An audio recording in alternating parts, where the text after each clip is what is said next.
জয় মা কামাখ্যা। আমি বিশ্বনাথ আগরি। আজকে বশীকরণ টোটকা বলছি। নখ দিয়ে বশীকরণ, কিভাবে নখ দিয়ে বশীকরণ করবেন। এটাকে আমাদের তান্ত্রিক ভাষায় বা কি বলে অগরি ভাষায় বলে কালো কালা জাদু বা ব্ল্যাক ম্যাজিক। তা কিভাবে নখ দিয়ে বশীকরণ করবেন, কি কি আপনাকে সংগ্রহ করতে হবে, আগে আমি সে কথা বলি, তারপর কিভাবে করবেন সেটাও বলবো।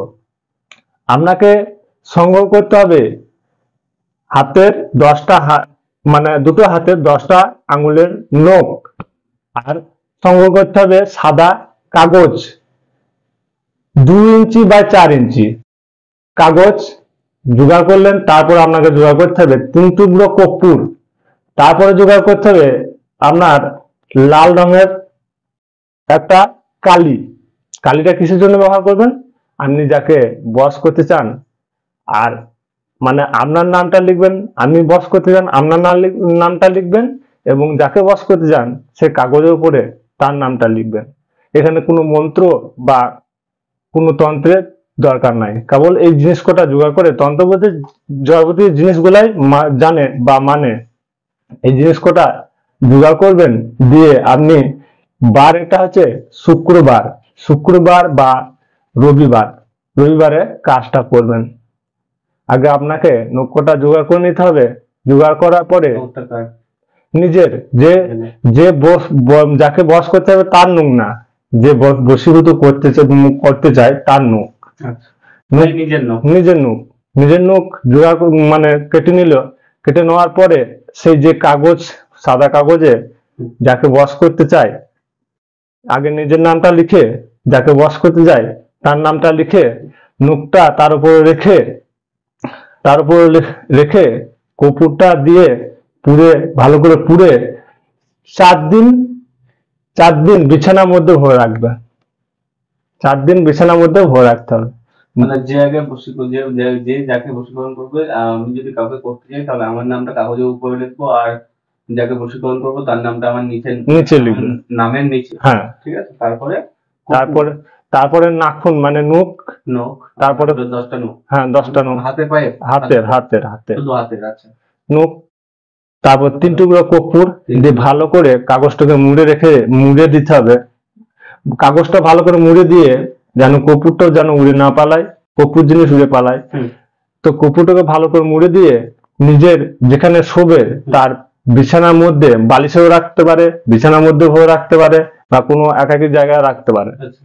4 দিনকার দিনে এই যে নখের ভরা যে কাগজটা কোনো গাছতলায় বা কোনো দেবস্থলে, কোনো একাকী জায়গায় বা কবরস্থানও হতে পারে, শ্মশানও হতে পারে, কোনো মাঝ মাঠেও হতে পারে, সেখানে যে ওই নখ সমেত ওটাকে পুড়িয়ে দিয়ে সেই ভস্মটো আর একটা আলাদা সাদা কাগজ বা কোনো কাপড়ে নিয়ে এসে যাকে বশ করতে যায়, মানে যার নাম লিখেছে তার বাড়িতে পুঁতে দিলেও হয়, বা তাকে মনে রেখে কোনো দেবস্থলে বা কবরস্থানে বা শ্মশানে বা মাঠে পুঁতে দিলেই এটা 3 ঘন্টার মধ্যে রেজাল্ট পাবে। হ্যাঁ, বস্ত্র যেটা ছাই, ছাইটা ওটা কোনো শ্মশানে বা কবরস্থানে বা মাঠে বা তার বাড়িতে যদি রেখে দিয়ে আসতে পারে, তাহলে সঙ্গে সঙ্গে মানে 3 ঘন্টার মধ্যেই কাজটা হবে।